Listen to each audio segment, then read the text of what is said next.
2025. We're here. It's Friday. Let's go have some fun. And the doors have officially opened.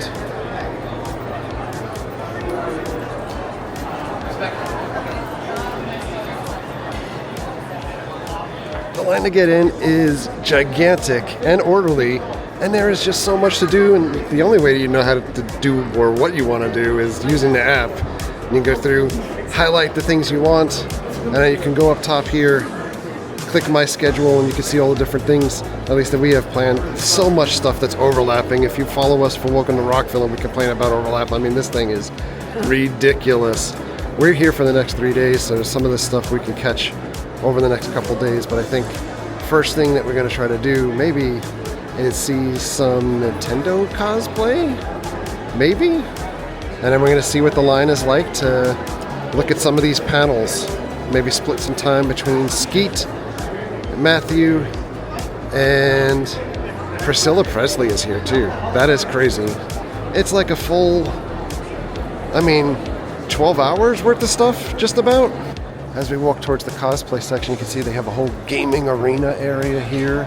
Also the Friendiverse. Yeah, friendship bracelet making. Oh, look at that. And speed friending. Do you need some friends? There's also an arcade here. It's not yet open. You need to follow the Prime Directive. There's different backdrops if you are taking cosplay photos.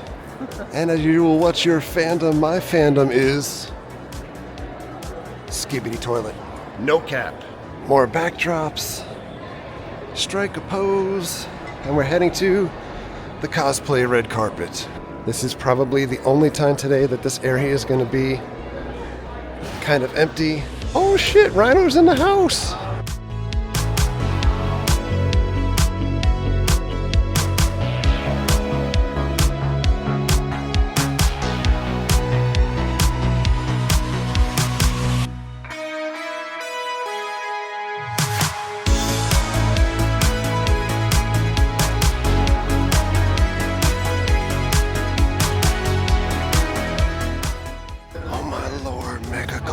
Is here. And he's talking to Rhino. There is a bunch of content for cosplayers here as well. So, covering all the bases. This hits close to home. I think it's just absolutely ridiculous. Like, go eat a cupcake, ride a roller coaster. It's a me.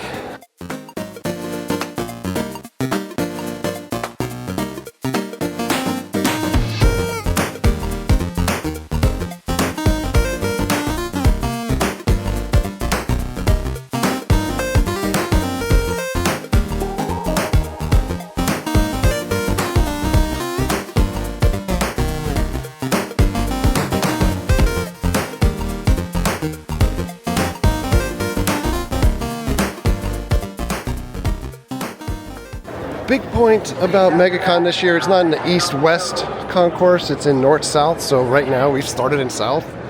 In order to get to the panels we want to go to, we need to go to north, which means we need to go through the crowd of people on the floor down below.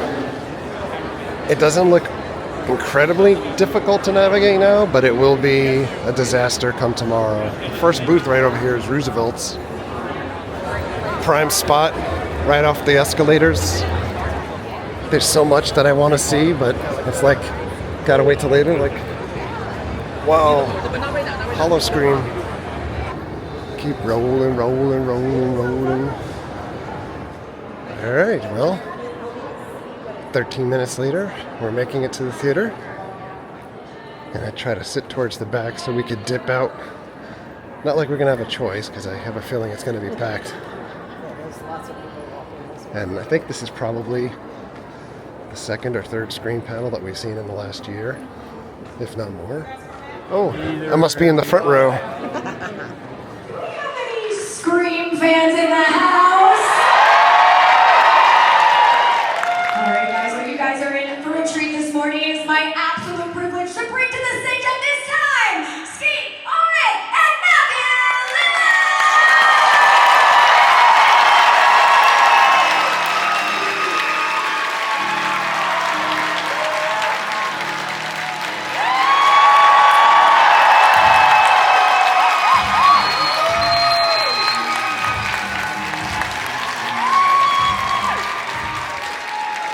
Good morning, Orlando. You know that it's like 7 a.m. in LA or whatever? I have never woken up to this many people in my bedroom, that's for sure. Matthew?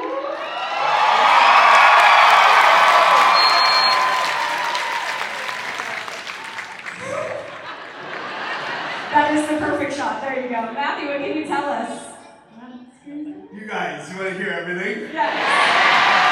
Okay, wait, who are you playing? I come back as a fairy godmother. It's gonna slay. Am I coming back? I don't know, I'm not used to that question and actually having an answer. Yeah, getting to answer. Yeah, it's so funny. I've been asked literally 1,000 times a day since the first movie ended if I'm coming back. I'm happy to report I am.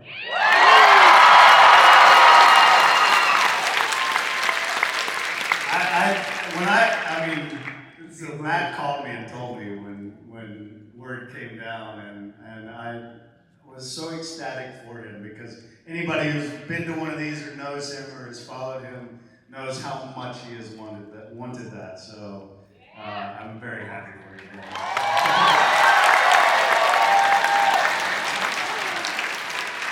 Last year in seeing a movie called it's an Argentinian horror film called When Evil Lurks, which is beautiful. It was always The Exorcism of Emily Rose. Sorry, my brain is not quite awake yet, so this is quite alarming. What about you? Better say Scream. All right. Matt, what's your favorite? Scream. There you go. You threatened me, so... No, it changed our lives, right? I mean, Scream was a movie that, you have to understand, Skeet went to college. I didn't go to college. So it's my experience of what college would be like. I mean, you were a bunch of kids running around Santa Rosa, California. We worked 6 p.m. to basically 8 a.m. in the morning. And so we would like come off of work and we'd all go to David Arquette's room and drink, like fools. And we were young and super, it was like a pivotal moment in all of our lives. It changed our lives. And we're all friends to this day. So, yeah, so it's a college experience. So for me, my favorite horror movie is Scream. It's changed my life. All right, we have to split up time in between Scream and catch a glimpse of Priscilla Presley. All right, so we couldn't record anything for Priscilla Presley or even take a photo. She literally has, well, let's step back.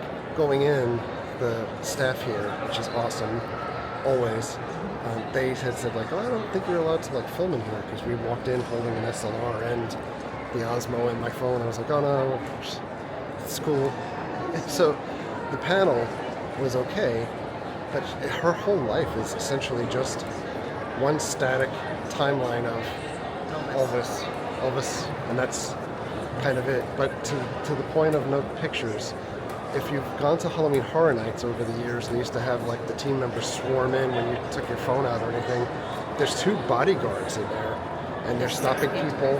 Oh, I didn't see the others. There's 3 on each side. They're stopping people from even like taking out your phones and stuff like that, but she stopped saying what she was saying even when a MEGACON photographer took out their camera to shoot pictures because she was concerned that they were going to record something. Yeah. It's crazy. So the panel was kind of interesting, but it was really nothing that I haven't heard before. It's just kind of amazing to see her in person. So there's a DC cosplay meetup that started 5 minutes ago. We have to get all the way across the floor to get back to the other side. And that's usually our favorite things to do when we get here, is not even shoot video, but take photos of all of the cosplay stuff. Oh my goodness, this is like the journey of a lifetime. And by the way, someone's handing out condoms for the fetus. I think we may have been too late. Hey, so as we were walking around trying to see like the Batman stuff and over in the cosplay section, we ran into Alex from Cosplay Freak. And fully decked out, all hearts. He's got his own channel. What do you do on the channel? We do cosplay tutorials and reviews. Awesome. So check them out. We'll put a link to his channel down in the description below. Thank you, Alex. We'll wait for the gathering later. I love this. Now it is officially packed, and we haven't made our way through any of the vendors yet, but we have another little fan panel to get to after this. We only keep allowing ourselves like 10 minutes to walk like half an aisle here and there. This is like the 4th or 5th like sword vendor that I've seen, and we've barely scratched the surface here. How you doing, sir? Bite my shiny golden metal ass. 3D printed. Wow, and they have that size too. Wow, you could just get the heads. The small bender is $100. Good lord, I might have to get a bender to take home. Roger, Roger. And this store is 2M 3D prints. Look at all the goodness. That's a hip droid.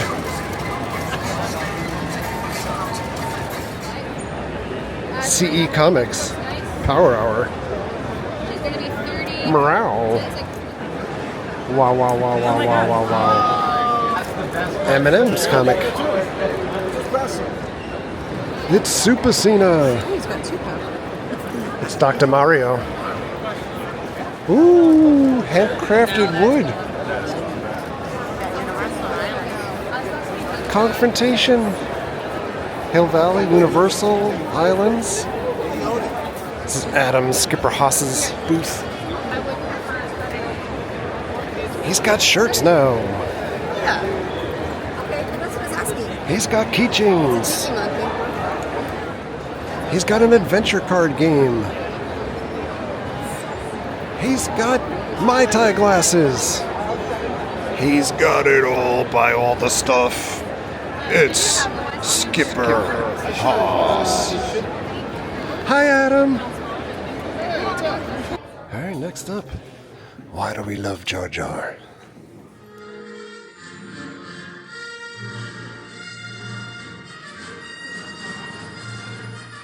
Is my little boyfriend. I actually met him through Star Wars. We had our first kiss at Star Wars, and I was singing "Kiss the Girl" to him. He's got a beast.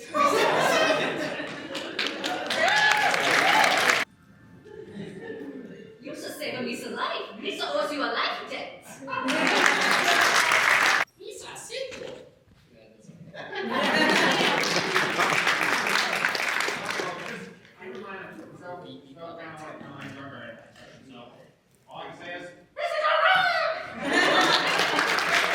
You guys want to go ahead and break your glow sticks away from your eyes, please. I have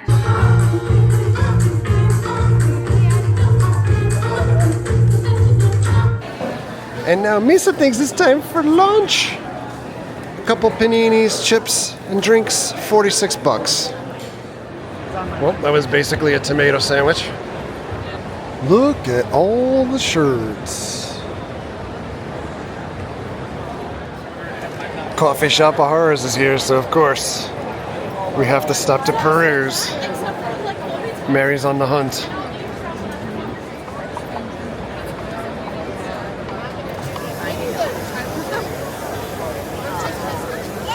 This is what we settled on. We have to get some Netherworld coffee for our friends up in Stone Mountain. Over at the Mezco booth.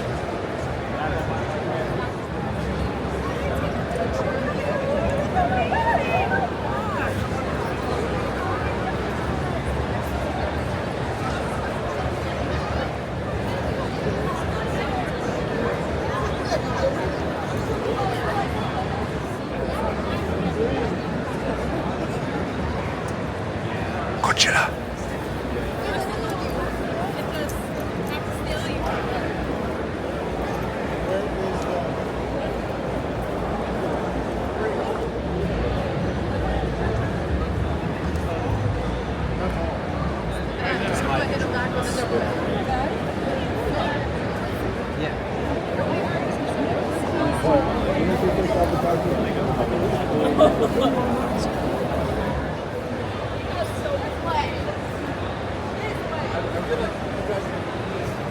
I want to check out what this Weapon X thing is all about.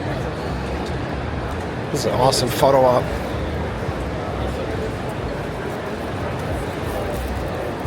You can be Weapon X. They have a bunch of stuff for sale here.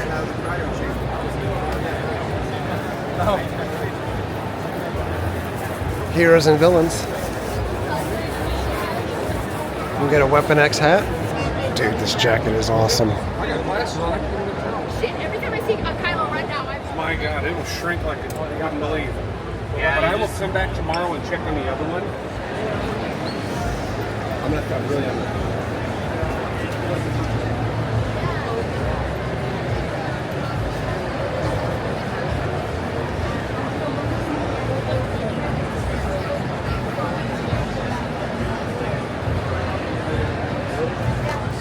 So all the Deadpool stuff is here. Ah! That's awesome. What I love about So they have exclusive shirts only at MegaCon. This was yesterday. Sabretooth is today.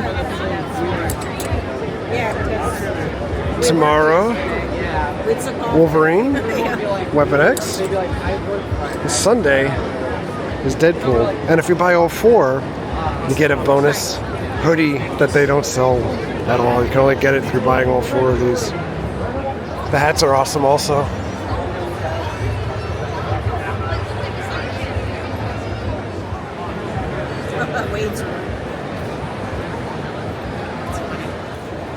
That's a giant Eevee.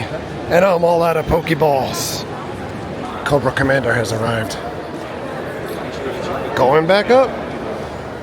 Still going. Tampa Bay Buccaneers Pro Bowler Vita Vea is here. We're on our way to go see the Todd Father. He's doing a panel. We're in one of the huge rooms for Todd McFarlane. We have a voucher to meet him tomorrow and get an autograph. He is not charging for autographs at all. You needed to enter a lottery or a raffle to be able to be picked to get a free autograph, one per person, whoever gets selected. Before we get going, I'm going to do a couple PSAs, right? A couple PSAs. Number one, if you guys have been up seeing me signing or something, if you get up close, you're going to see I've got a bit of a red nose, right? So I went to, I live in Phoenix, went to the doctor, they took a little thing, and then they come back and they say this word cancer, right? Not a good word. Skin cancer, though. So dodged a bit of a bullet, it's topical. But they said, don't worry about it. Small, insignificant, we'll take care of it, whatever else. That, ladies and gentlemen, is the small, insignificant skin cancer treatment, right? So, what I'm here to say, for all you good people here in Florida, put your suntan lotion on. I was a dumbass, and I was doing a lot of coaching. I was living in Phoenix. It's 110 degrees, and I didn't put my suntan lotion on. And I talked to a couple of other people that were getting the operation at the same time, and they were telling me the horror stories of the ugly one. That's the baby version right there. So all you good-looking people, especially you young people, you don't want to have scars all over the place. Put your suntan lotion on. Do certain parts of the anatomy. So these pages were ones I do little drawings. Most of these, the reason I cut them out and pasted them because I was doing them at school. You know, I was like doodling and getting D's, well, because I wasn't paying attention to anything, right? So I just was doodling in the corner, and then I go home and I cut up all my pages I was supposed to be doing homework, and then I put them in my books, and I try to get better and better and better and better. And we keep going. I don't care who you are, what your religion is, what your political beliefs are. I don't care any of that. I believe that we all have somebody that we love dearly.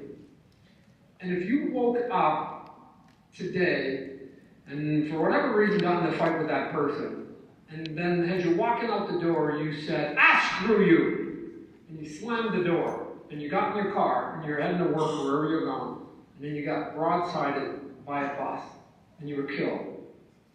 You have to live with the fact that the last thing you said to the person that you love the most is screw you, right?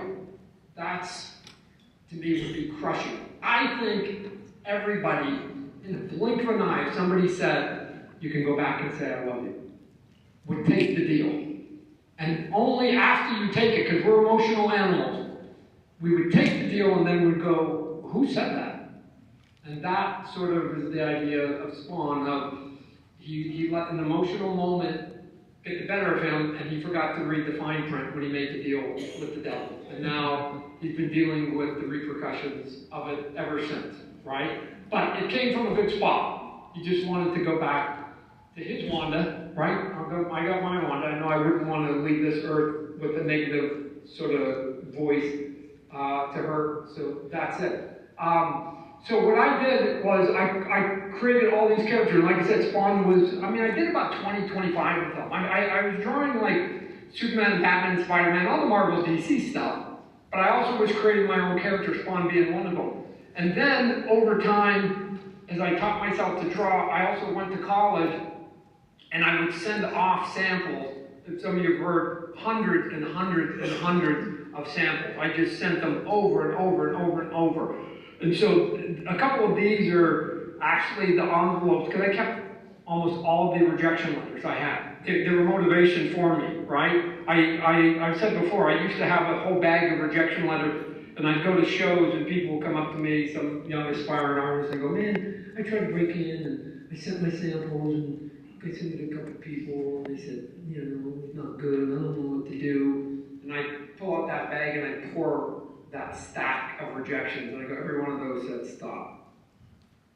And I still went, and here I am, and you wanted my autograph, right?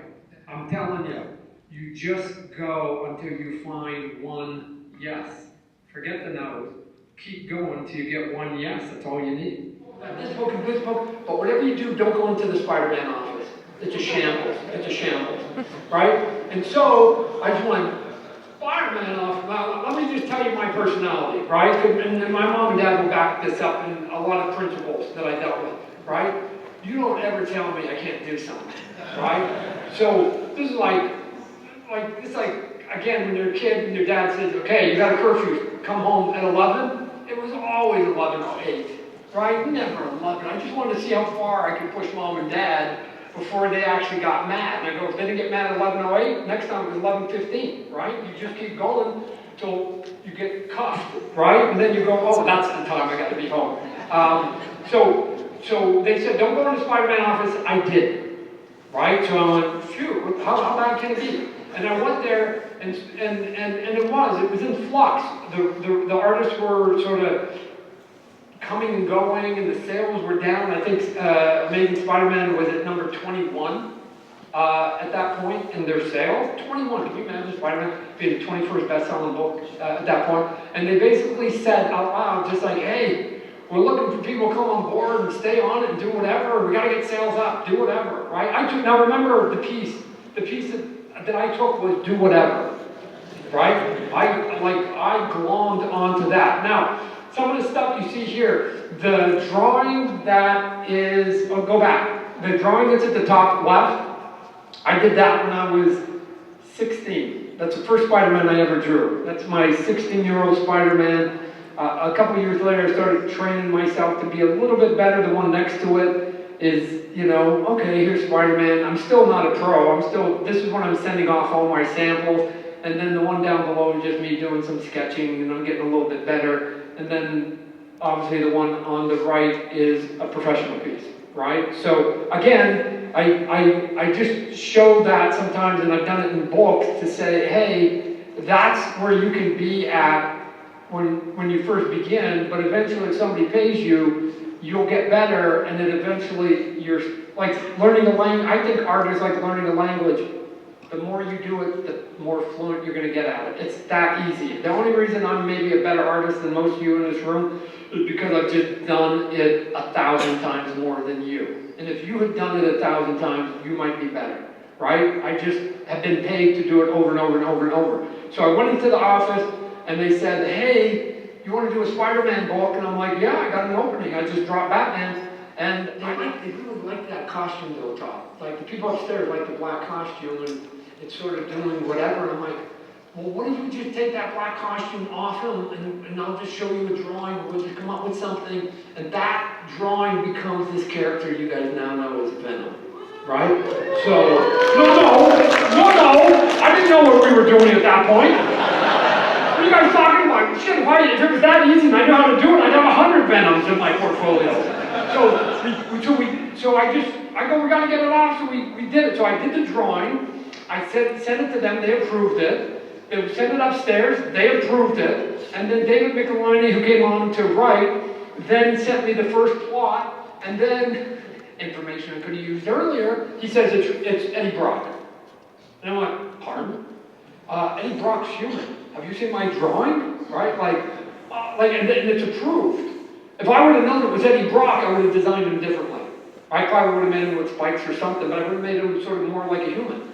But I just thought, oh, it's an alien costume. He should look like an alien. He should look like a monster. Let's go. But then I go, no, I'm not going to redesign him because if Bruce Banner can turn into the Hulk, then damn it, Eddie Brock can turn into Venom. So screw it. Let's just stay with it, right? And David and I had no idea what we were about to unleash.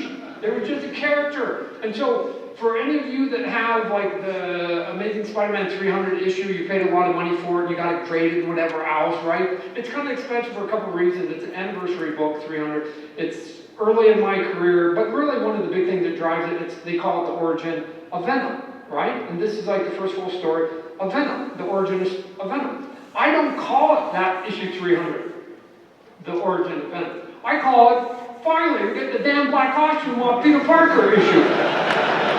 Because the last page of Spider-Man, Amazing Spider-Man 300 is when, to me, I thought I drew Spider-Man for the very first time. And although I sold a bunch of pages over the years, and I wish I had a bunch of them back, I still have that last page. Of that last page of Spider-Man 300, where he jumps out and says, a new beginning, woo! And I came out and I'm like, man, I'm finally, in my mind, I'm finally artistically drawing Spider-Man. The great enemy that you will meet in your life is status quo. People hanging on, corporations, workers, bosses hanging on to yesterday. I don't give a shit about what happened yesterday. I can't control it and it's gone. What I can worry about is right this moment and tomorrow. My best day is always now or tomorrow. And yesterday is gone. And to hold on to that, you're never going to evolve. And what's strange about status quo, ladies and gentlemen, is that there's only two constants. There's only two constants in life. Death, it's going to come and get all of us, and change. It's been happening since the dawn of man. Otherwise, we'd still be in caves. We've been changing, and yet we fight change. It is crazy. It is crazy how much we just go, this is how we've always done it. And the people that have made waves are the people who go, well, what about trying another way, right? Another way. So they took it that me changing Spider-Man, especially the webs, was because somehow I was insulting them. And I was like, what? My job is to sell comic books. You hired me to sell comic books. And at that point, by the time I quit Spider-Man, I was selling more comic books than anybody they employed. And yet, every time I came in, I'm telling you, I've told the story, they just wagged their finger at me going, you can't draw him like that, you can't draw him like that, you can't draw him like that. And I'm like, why? And it's like, well, it's got to look this certain way. Why? Why? What's the goal? The goal is to sell comic books. You're in the comic book selling business. I sell more comic books than anybody you employ. Why am I the guy we're having a conversation with? Why don't you talk to everybody other than me? Because they're behind me in this race. And eventually they just wore me out, ladies and gentlemen. And again, different personalities, all of you here. Some of you might have lasted 20 years, some of you might have lasted 20 days. I just got to the end of my rope, so I had to quit. And the reason I quit, if you go to the last issue, was because of this page. This was literally the proverbial camel that broke, the straw that broke the camel's back. Spider-Man's fighting against Juggernaut, and I'm like, can't be Juggernaut, he's unstoppable. Except for he's got this little slit opening for his eye, so there's only one opening that you have. Take him in the eye. And I put that drawing. The reason that we have that drawing, I still have that page as is framed. I kept that page. because that was the one that got me away from Marvel. This is what's in your comic book, right? They ended up, they pulled it out, I gave them a splatter effect, whatever, I had some silly conversation, and when they were there over the phone saying, hey Todd, we got to do this and this and this and this, I just want, okay guys, I'm going to do a couple drawings, you guys fix it any way you want. I'm about to have my first child. I'm done. I am done, you've beat me, right? I just can't do this over and over, that it's just never good enough for you. So I quit, and we ended up, Rob Liefeld and Eric Larson, we've been talking together for years, and we were all talking about doing our own comic book. And then we just asked a simple question, well, why don't we do them together? Why are we doing, like, everybody's been doing comic books individually for 40 years. Why don't we do a strength in numbers? And then Rob said, hey, what about Jim Valentino? He does some stuff. I'm like, again, the more the merrier. We got 3 of us, there's 4 of us. So I got on the plane, and Rob got on the plane and went to New York to basically tell Marvel we were quitting. And we had 24 hours, like we landed, and the next morning at 8 o'clock we had a meeting to tell them we were quitting. And in that, and here's those breaks, those lucky breaks, in that moment between landing and waiting for the meeting the next morning, I ran into Jim Lee. He happened to be at a convention or at an auction in New York at the same time. I had no idea. And I have the gift of gab, and I'm a good salesman. And I gave him the pitch. He goes, what are you doing here? Well, let me tell you what we're doing. And Jim comes back later and goes, I'm in. If you go to the next couple pages here, we'll go quick here, we've only got a couple minutes. The great pleasure that we had, and part of Image is that we all had to come up with our own book, right? The drawing on the left is the drawing I did when I was 16. Because I did a comic book called Spawn when I was 16. I was like, oh yeah, I'm going to do my own comic book, right? And if you look at the logo, see how I got the skull and the A? Right? I kept it. When I gave it to Tom Warzakowski, and I said, hey, but as you can see, the drawing that I did and the look of him wasn't much different. He had the cowl, he's got the gloves, and I mean, there were some changes I made. I added the chains and the spikes and whatever else, but he sort of kind of was about the same. It's still kind of a simplistic design, but one of the great pleasures of jumping into a comic book and having a good life, and you guys have helped give it to me, is that I was able to take this character that I'd had for a while pulled out, and now not only Spawn #1 come out, but you know, if you go down the line here, I think it's Spawn 100, 150, whatever, 200, whatever, we go all the way till we get to recently issued 300 that sets, well, it's actually 301. 301 ends up setting the record for the longest creator-owned book by any human being on the planet since the dawn of man, right?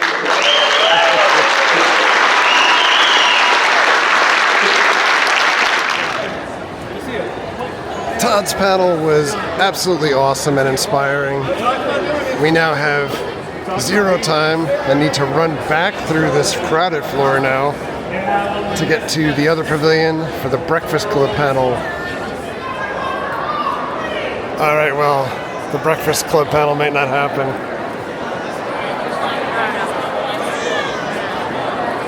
This is redonkulous. What the heck? Operations have completely broken down here.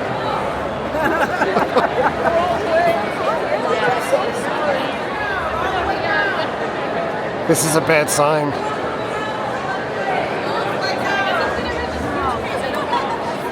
We will form an official line for Avatar once everyone comes out, okay? Try to stop it.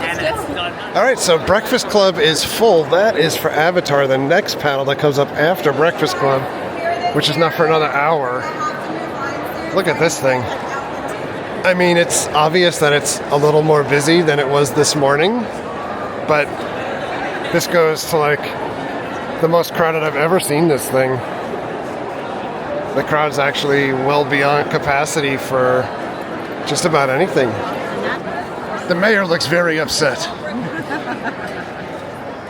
But the Breakfast Club room is getting full. There's still people online.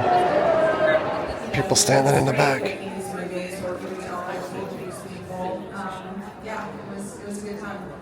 But you have.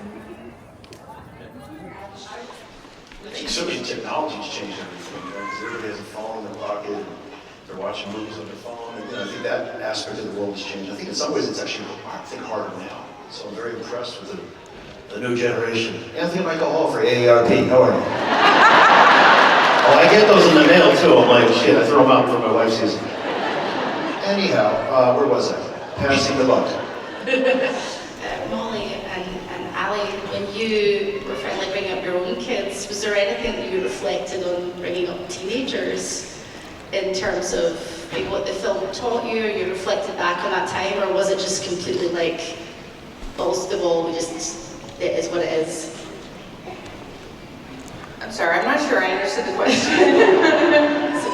Is there anything, because you're mothers as well, and you were bringing up your own teenagers, was there anything that you learned from that time? Oh yeah. Well, I have two teenagers right now. I have two 15-year-olds and I have a 21-year-old. And you know, because I did all these teen movies, I always thought that I was going to be sort of like an expert on, and I know nothing. All right, I like know nothing. Everything is different. I mean, all the slang is different, you know, all the music, of course, is different. So it really sort of takes work to stay up on everything. But the one thing that I do think is the same is all the feelings, you know, that the Breakfast Club explored, that feeling of being othered, you know, being different, not belonging, all the cliques, you know, all of that is still the same. And I think that's one of the reasons why those movies still speak to other generations. John wanted us to be collaborators and allowed us to be collaborators. It's been my experience that almost all the directors that have followed John Hughes, they say the word collaboration, but they just want to delay before they tell you what to do. Which is not collaboration, it's just delaying the edict. I think Allison would have ended up being a writer, actually. Probably a writer. Thank you. Editor, writer, maybe a professor, something intellectual. Okay, yeah. Writer, yeah, I can see that for sure. Yeah. What about you, Molly? I think that Claire probably got married a few times. And then maybe decided she liked women. I don't know. You know, her kids are grown up, and you know, she's like, okay, I'll try that. Didn't work out so well with the guys. I don't know. You know, that's one of the great things about this movie is like, you know, it's great that we don't know, and it could be any number of things, and it's sort of like, I feel like it's up to the viewer to really. That reminds me, everybody wants to know the punchline of that joke. Was there ever a punchline of the joke when you're crawling the thing? Okay, we can settle that after 40 years. As the script was written, Bender has no lines. He just walks through the thing and falls through it. So I asked John, I go, how about if I tell a joke, and right before the punchline, I fall through it. And then so Emilio, John, Mike, and I tried to figure out a joke that had as its punchline the line I say when I fall through, I forgot my pencil. So we worked for about 15 minutes to come up with the joke, and we couldn't. It was time to shoot, and John just said, let's try and see. The first take I used a lot of profanity. And John went, cut, no, we'll lose our rating, let's move on. And I went, can I do one more? That was just for me, can I do one for you? And he was like, you have one more. And that's what we used. So there's no punchline in the joke. Sorry. Now the exit. This is a mess. We just waited in the back to see if there was any room when everybody went in. And we lucked out, we got seats right up front. Luck was on our side. Oh, yo. Over by the autograph area, you could see lines and lines of people for people to sign stuff. Martin Cove is right here. He's ready to kick your ass. Probably mine too. Ron Howard is here, who is not, and Bryce Howard is here too. Who is not here is Henry Winkler, who I was extremely excited to meet because they were going to do a team up with Ron Howard and Henry Winkler, but it didn't happen. Oh, Priscilla Presley is over there. Mel Gibson and Danny Glover are both here, but they're behind that curtain, so you can't see anything. Excelsior Metalworks. This stuff is ridiculous. I love that. Snow speeder, little AT-AT action. Pod racing and boba. Pit droids. Over at Triforce Accessories, they have this Stormbringer. I was telling Mary, ours is plastic and it's pretty shitty plastic. This thing, that's metal, baby. Yikes. So many knives and swords. They've got it all, including the official Rambo 6 knife. And then they have all these prop guns. Look at this. You want prop weapons? We've got prop weapons.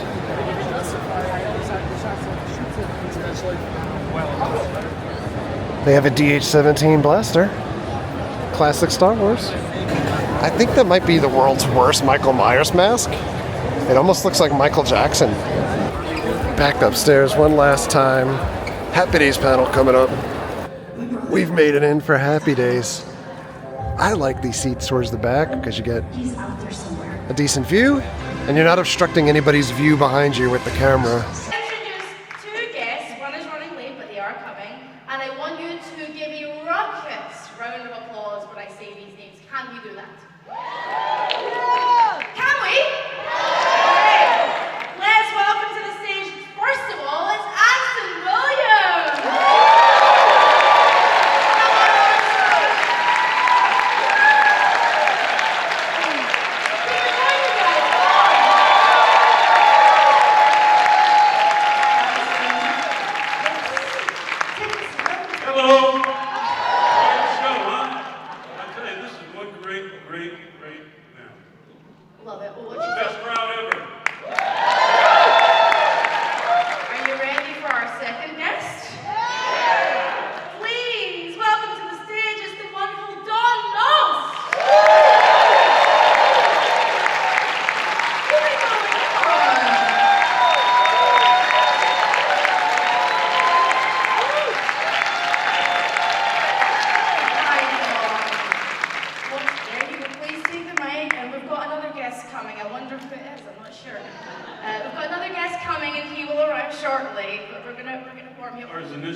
Guys, it is wonderful to have you here. Thank you very much for being here.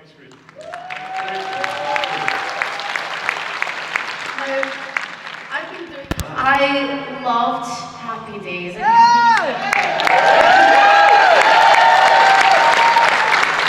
It was such a wonderful show. So I used to watch it and think, that's America. Yes, it's not now, but it was then. Guys, when you come to conventions, what is it like meeting the fans after so many decades? Does it still surprise you when you come out and see all this? It's just heartwarming, you know. It's so great because I mean we're young guys filming Happy Days, and honestly, the joy I think you all feel from the show we felt on the set. It was that rarity of a group that really loved each other, and so I think that went across. I think there was an impact in the show. They asked, why is it such a big hit? What is it? Well, it's good writing, true, great direction, but it's that just magic of chemistry. It's just the right people at the right time, and I think combined a little above the script. And I think our friendship, our love for each other, radiated across the TV screens for everyone watching. So, All right, let's welcome you.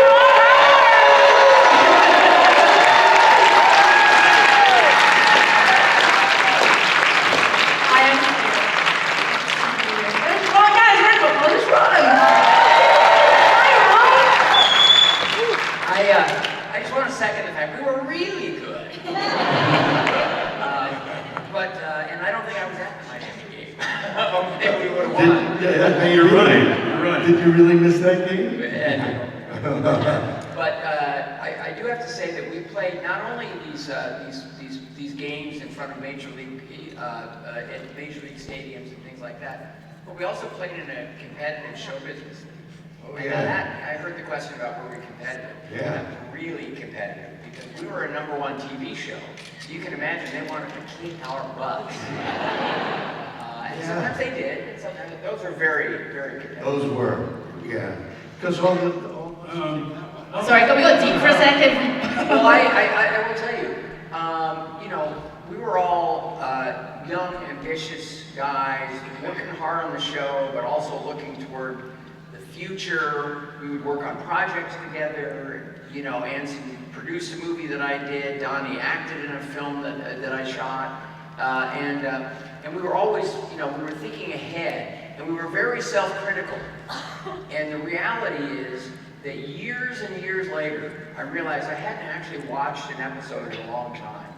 And I was kind of at an airport waiting to get on a flight or something, and it happened to be on. And I just watched it, and it was the greatest feeling, because I said, oh, I know why the show was a hit. It was good. And we were good. A particular style of show with a kind of energy, and we had this brilliant director, but we were so cohesive as an ensemble unit. And so whether it was a ball field or one of our weddings or backstage hanging around, you know, playing cards or doing the show, we just, you know, we really had connected in a great way, and it sort of worked its way through the screen, you know, and I think it's one of the reasons the show has endured as well. Sing it! Sing it! I kind of like Rock Around the Clock better. Started off with Rock Around the Clock. Hey, Ron, do you remember when they were pre-recording the Happiness song? No. Clapping. No, tell me. You clapped. I clapped? You clapped. Remember when we saw Bill Haley? Yes. Redo, right? You mean when they did that? Yes. Yeah, that was amazing. Yes. And that had also been the opening song in American Graffiti. Yeah. And of course, Blackboard Jungle, and that used many times. Yeah. And I guess they couldn't afford it, so then the second season, they re-recorded the song and it became the Happy Days theme. Yeah, but Anson, I didn't know, but Anson told me that you were watching Bill Haley. Right. It's just because that was a cool thing. Yes, it was. To watch. I remember that now. But then he said, you know the claps in the song where it's a certain kind of... I'm going to remind you. Okay.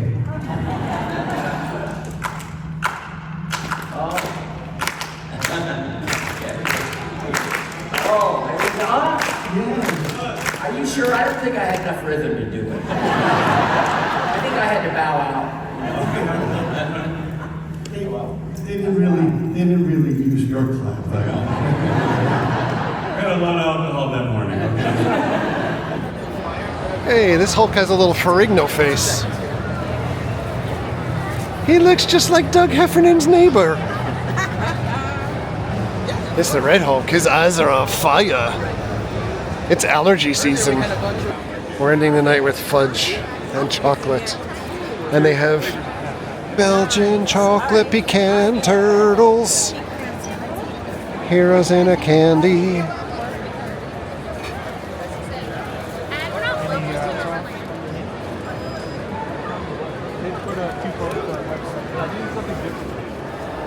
And now, the exit. All right, MegaCon, we are out of here for day one for us, day two for the event.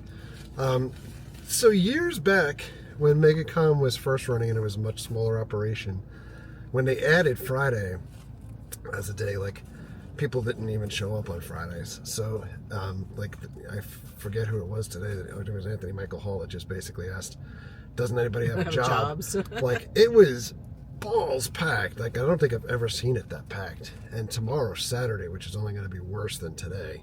I think this is the first time I've ever been on a Friday, and it's he's gone before, and it's never been this way. Yeah, it was crazy. So, very productive day panel-wise. We really didn't spend a ton of time on the floor. I think tomorrow is primarily floor day. and there may be a panel or two put in there, but we've spent the day like running back and forth with different things. Oh my God, from one end to the next. Yeah.